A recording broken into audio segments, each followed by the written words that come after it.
I'm Natalie Fletcher. Neurofibromatosis is a disease of the nervous system where you can get fibromas anywhere on the inside or the outside of your body. They're basically non-cancerous tumors. I'm Emily Carbone. I was diagnosed with Crohn's disease in 5th grade, and it started because I went to a regular doctor's appointment, but my blood pressure was like through the roof, and they said, oh no, let's send her to a hospital, and I was like, all right. And we went to the hospital and they did all these tests, and eventually it came back that I had Crohn's disease. My name is Kerri Little.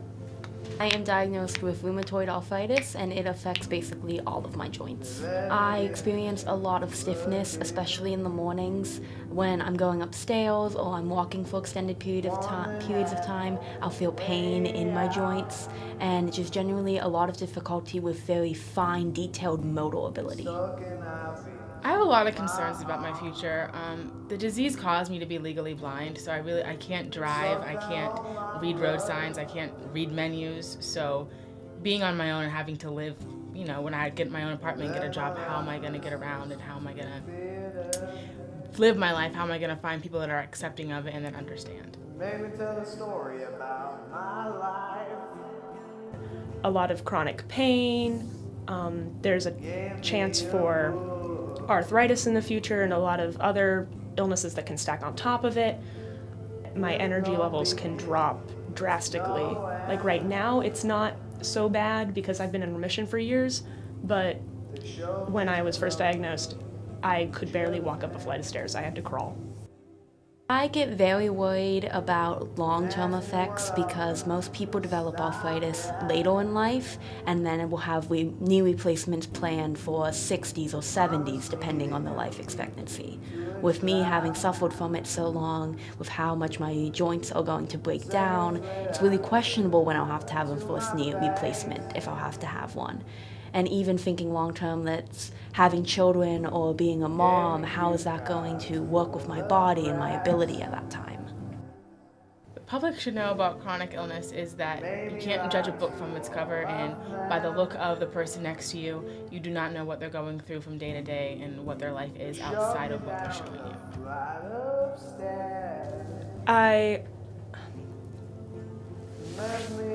I was very worried at the beginning about all of the large-scale things in my life. So when I was like 11, I planned my entire future. I was like, all right, I'm not gonna have kids because I don't want to have to deal with extra medical bills and put someone through all this stuff. All right, got that. Not having kids. I'm 11.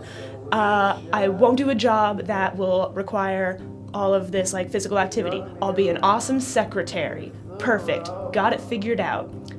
And then I got older and realized, okay, I can do real things. I'm a person, gonna not plan my life at age 11. But I do still worry on a smaller scale sometimes if I'm jumping into a project or working on a show. What if the symptoms come back? What if it's something I can't fight? And so that still worries me. I try to tell myself that, at least luckily, out of all of the chronic conditions I could have gotten stuck with, this is not something that can kill me. I can try to cope with the pain as best as I can, but at the end of the day, this will just be something I have forever, but will not shorten my lifespan. I wouldn't be myself if I hadn't gone through the experience of having Crohn's disease. Of course, it would be great if they came out and they were like, oh, there's a cure now. Awesome, you're all better. Because that would just fix everything. But growing up with this really turned me into a fighter, and it made me push myself to be better than I was. Because I always wanted to fight to be at the normal level of everyone else. I wanted to have the energy. I wanted to be able to do all the things that everyone did. So I fought to hit that, and then by the time my symptoms got better and everything was on the right track, I was still in that mindset, and I am still in that mindset, to just pushing myself to be better all the time, and it really makes me want to improve everything.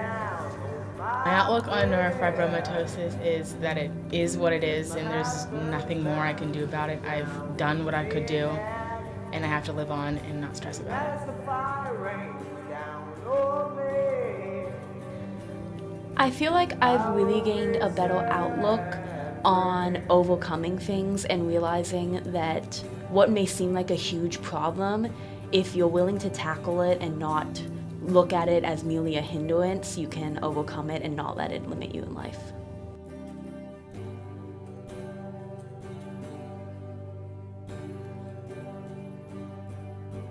You should never let an illness you have keep you from doing what you want to do. You never know who can't take a flight of stairs. To all my fellow Spoonies, we can always overcome what we think we cannot. By the time I hated love, there was nothing left to be seen. They gave me way to go out and show you